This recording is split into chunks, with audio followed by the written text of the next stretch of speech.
Hey guys, welcome back to another video. This is the final part of our mini project, our little skull project that we started on what was it, Wednesday, I think.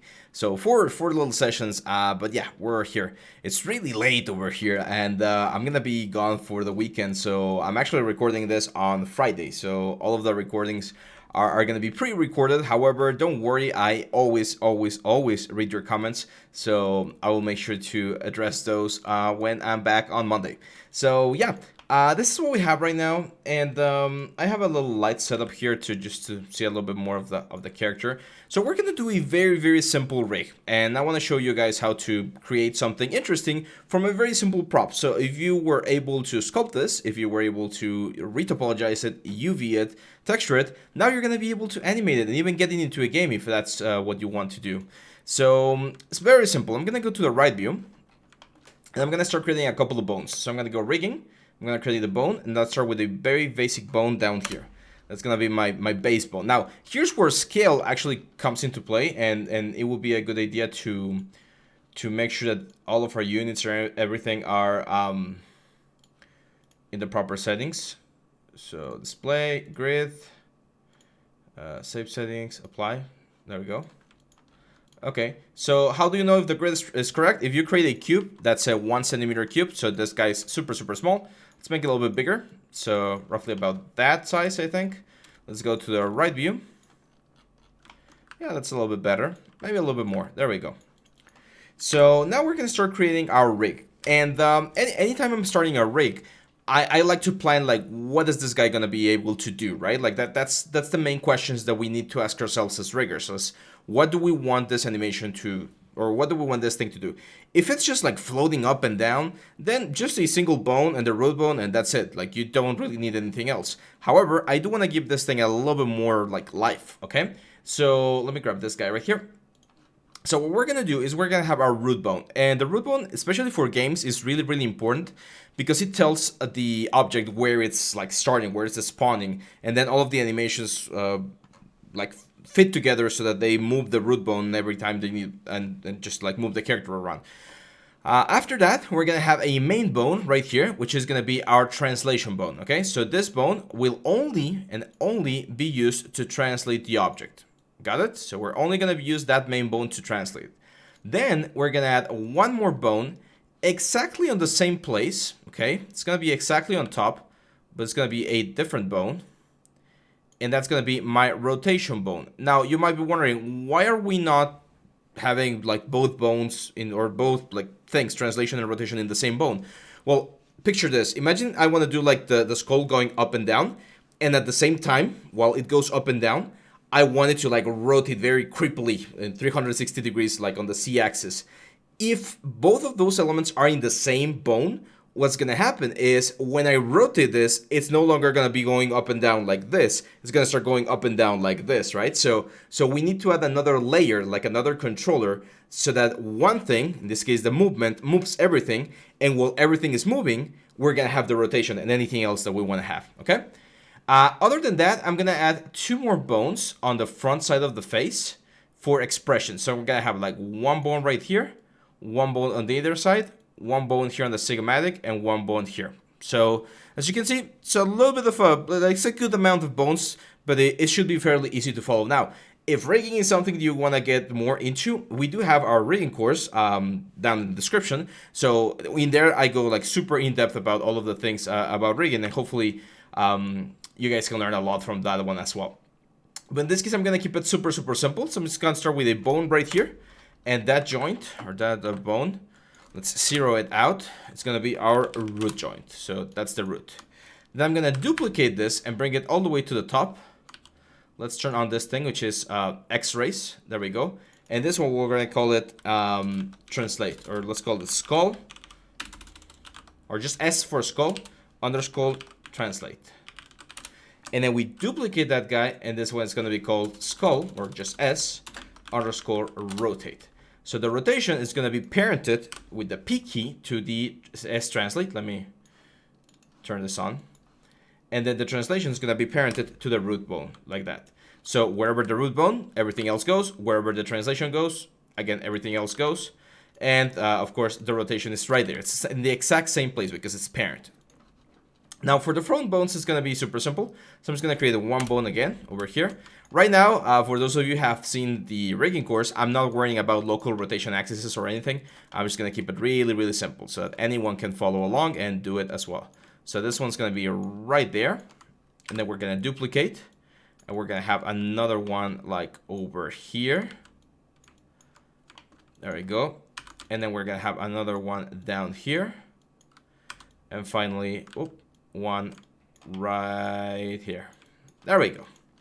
Now we need to name them. So this is going to be internal. So it's it's going to be left underscore internal I upper length. So this is going to be left external I upper length. And this is going to be left external I lower length. And then this is going to be left internal I lower length. Okay, so just a quick way to like understand where all of this are coming from. And all of this are going to be parented to the rotation. So we P to the rotation. Select all of those guys, and you're going to go into your rigging section over here, skeleton, and you're going to say mirror joints.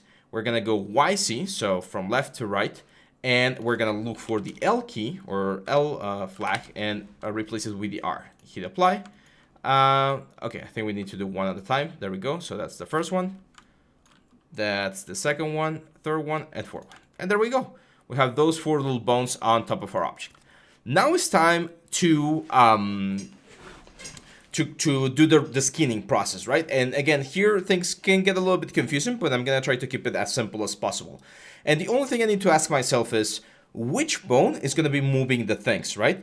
And you might think it's the translation bone, but it's not actually the translation. It's actually going to be the rotation bone. So the rotation will have all of the rotation. And of course, if we move the translation, which is the parent bone, it will move the rotation, okay? Because you can't have two bones, especially if they're in the same place, being binded to the same skin, okay? So you need to have a proper hierarchy over there. So yeah, I'm just gonna grab all of the face bones. Those are gonna be important, and then the rotation bone, and then the skull. And we're gonna say skin, bind skin, and we're gonna do joint hierarchy. Selected joints. Let's use just geodesic voxel. That's fine, and just leave it as is. So hit apply, and now what's gonna happen is we're gonna see this. So now each bone on my object will move specific parts of my character, like you're seeing right here. And of course, if we were to grab the rotation bone, we'll get this thing right here. So the rotation bone will allow me to rotate the whole thing. And of course, if we grab the translation bone, we're going to be able to move everything as well. So the skinning is done, as you can see. And the reason why I added this, guys, again, this is just for cartoonist effect, but we can actually give some expression to the skull. And as you can see, the deformation is working quite nicely. We still need to fix a little bit of the skinning things, but it's going to be super simple. I'll show you in just a second. So before we jump onto the skinning or the polishing of the skinning, I want to add controllers because those are the ones that are going to help me like move everything around, right? So I'm going to go here to curves and surfaces. I'm going to create one circle. And this is going to be my first root control. So it's going to be root underscore control. Then I'm going to add one more circle. And here I'm going to use a trick, super common. Again, it's on the rigging course, which is we group the controller. We grab the translation bone, grab the group, and do a constraint, parent constraint. So now this thing jumps, and it's exactly on the same side. Now, it really doesn't matter right now, and if this is a little bit too confusing, don't worry. We can actually keep it even simpler because all of the bones have the like normal rotation axis, so they match perfectly. So we're just gonna grab this thing right here, like this, and I am gonna give it a little bit of a different look to the control. So let's grab like the curve here, rotate it around, and that's gonna be like my movement curve right there. There we go. In this case, it is important to freeze the transformations. Again, it really doesn't matter with the local rotation axis because everything is on the same plane, like all of the bones we just created and duplicated them, so they should be fine. And this is going to be called translation control. Now I'm going to create a new curve. Again, snap it to the bones right there, to the inner bones. Let's scale this. And this one, I'm actually going to keep it a little bit closer. It's going to be a circle. I think like this is fine. And this is going to be my rotation control. Whoop. There we go. So, of course, we freeze the transformations on this guy as well. So it's completely clean. And that's it. Now we need a couple of controllers for the, what's the word? For the, for all of the different like bone elements. So I'm going to do the same thing. I'm just going to grab like a normal element here. I'm going to change though the normal direction of this thing to C. So that it's facing forward, as you can see right here. And now we can just like snap them to the bones. Let me hide the geometry for a second. So I'm going to go here into show. And to polygons, we're going to hide. And there we go. So Control D, Control D, Control D, Control D,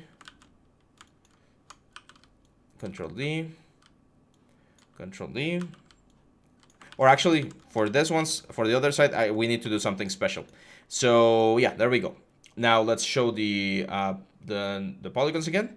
And as you can see, one of the issues is that these things are on the inside. Now, I don't want to move the pivot point, but I do want to move the curves. So a very simple way to do it is just select all of the control vertices and just move it forward. And you can actually like rotate these things and move it around, because when you select this thing, the pivot point is actually going to be there on the back. So the only reason why we move these things around is so that we have a little bit of a better access to the whole thing. So let's push this guy over there. Let's push this guy out as well. Just rotate a little bit. And then let's push this one out as well. Cool. Now let's rename them. So this is the inner eye upper lid, which would be this one right here. So it's the same thing, but with the controller suffix. And this is the external. There we go. So that's the same thing, but with the controller suffix. And then we have the external lower one. Oop. Like that. There we go. And finally, we have the internal lower lid. You can name this as like any name that you see fit. These are just like examples. Oh, did I mess something up?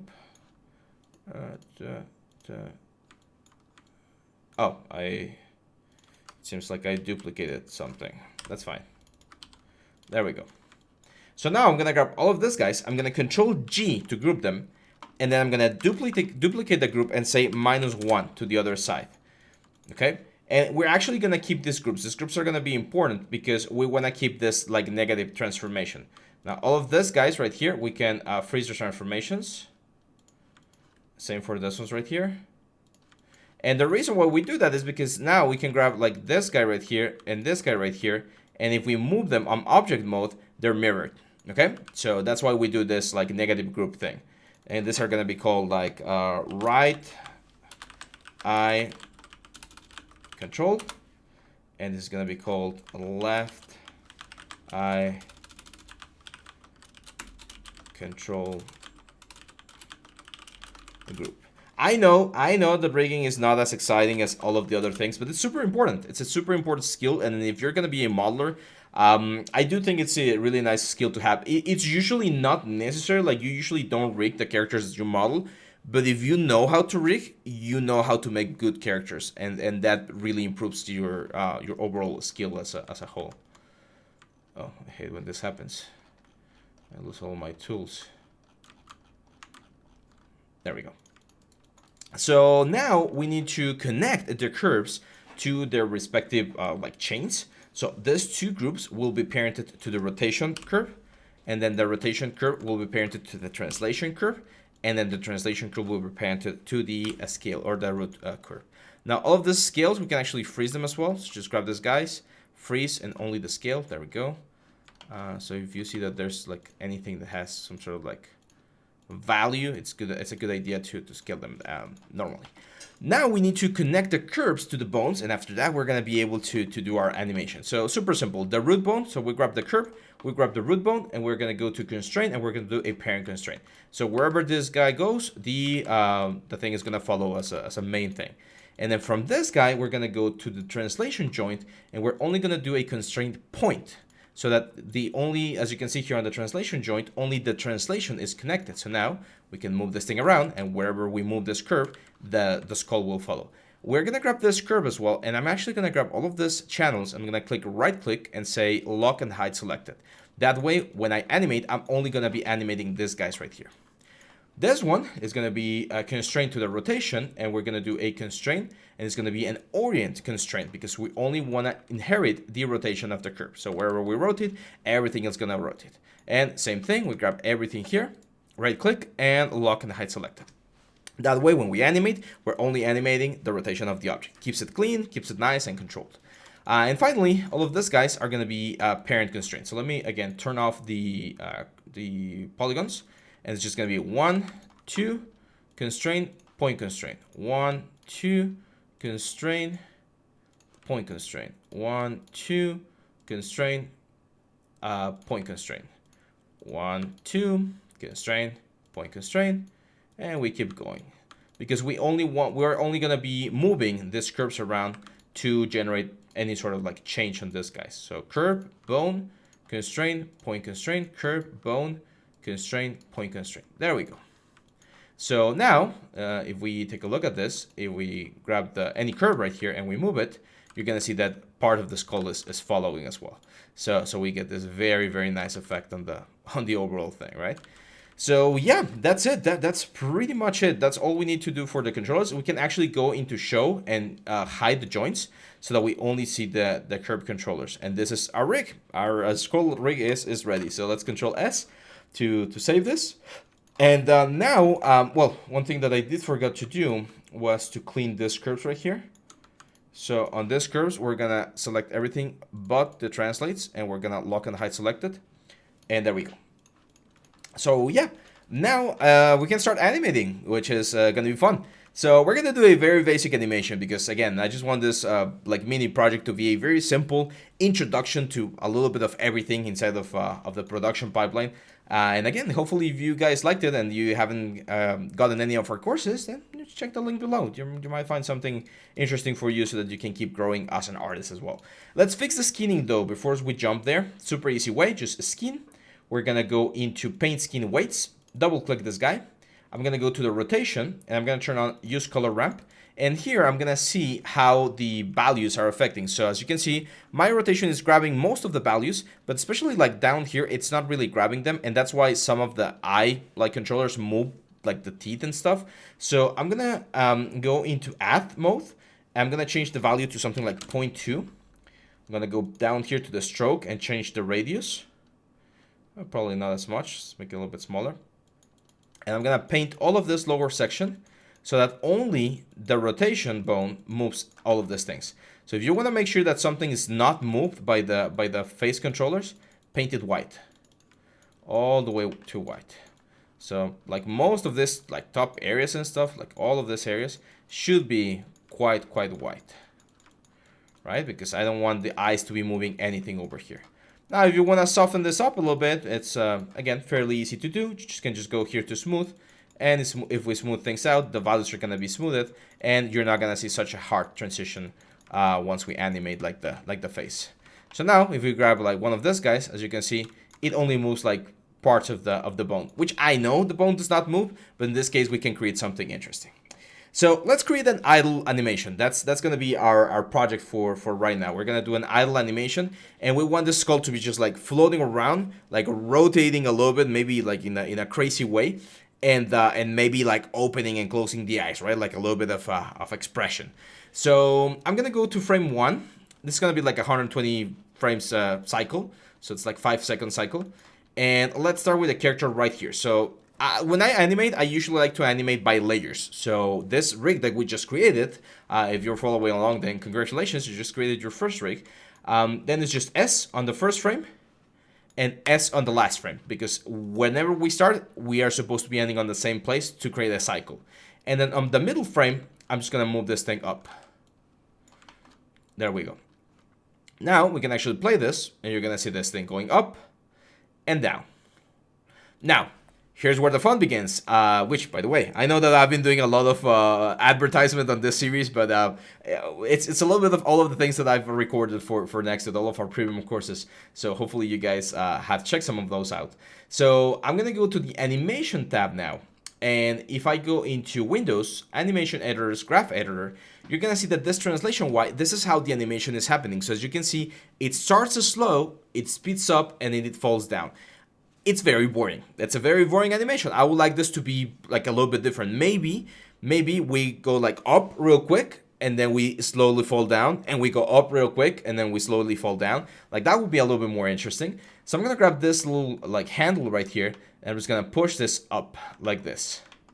So that means that we're gonna go up very fast, and then we're gonna slowly like smooth this out.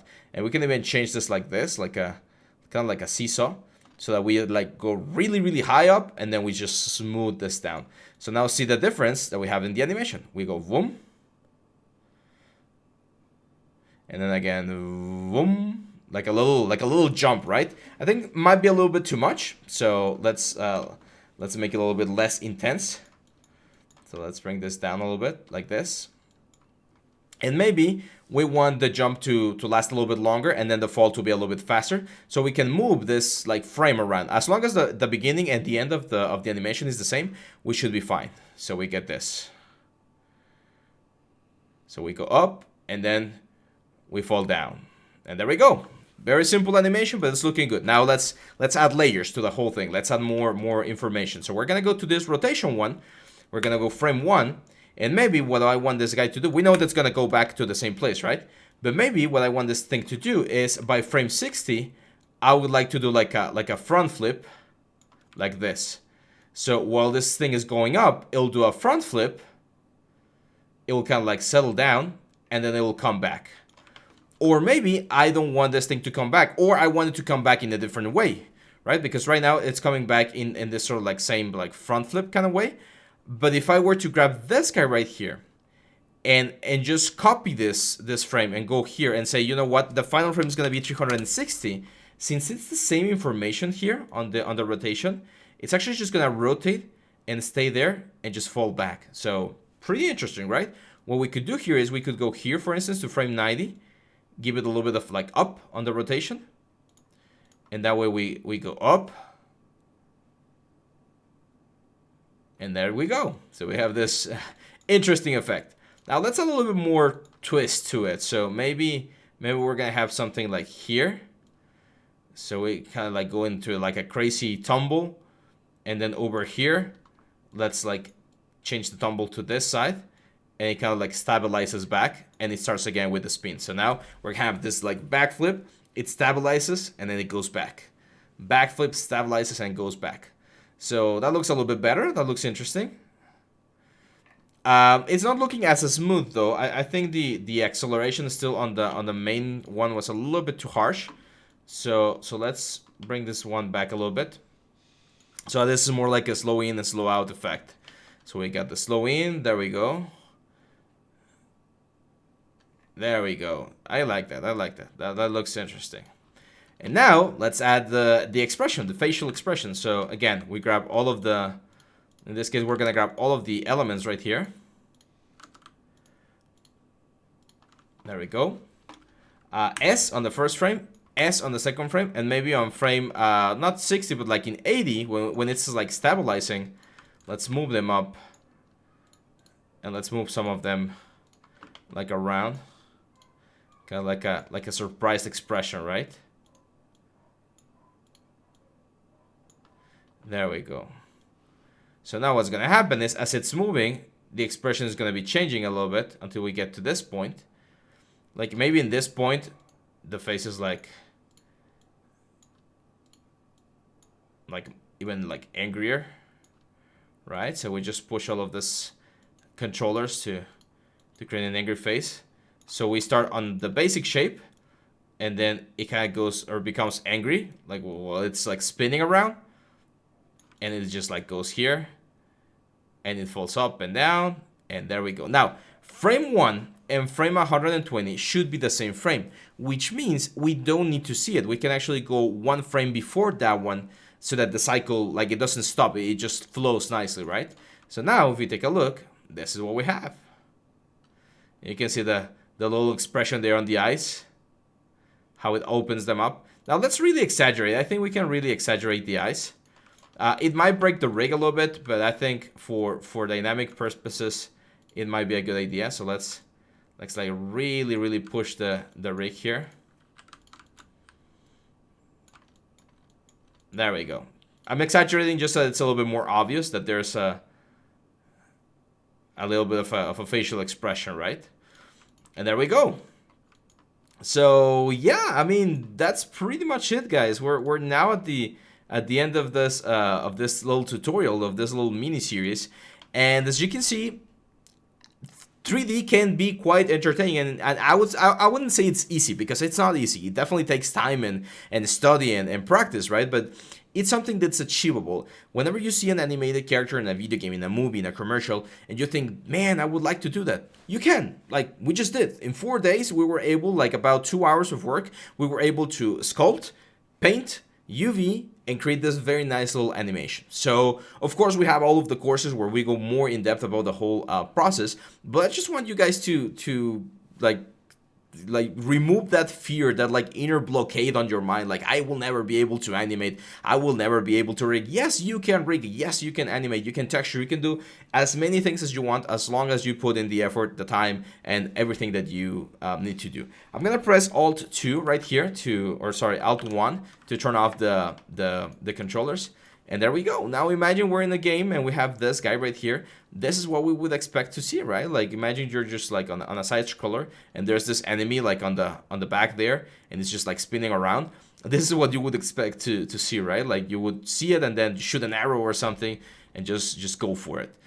So yeah, hopefully you guys like this series. I've enjoyed it quite a bit. I know I promised that we were gonna go back to the lighthouse, but I have a little idea for the lighthouse, because I haven't been feeling as inspired to continue that project. I don't want to abandon it, but it's just I haven't been like in the mood or in the mindset to continue it.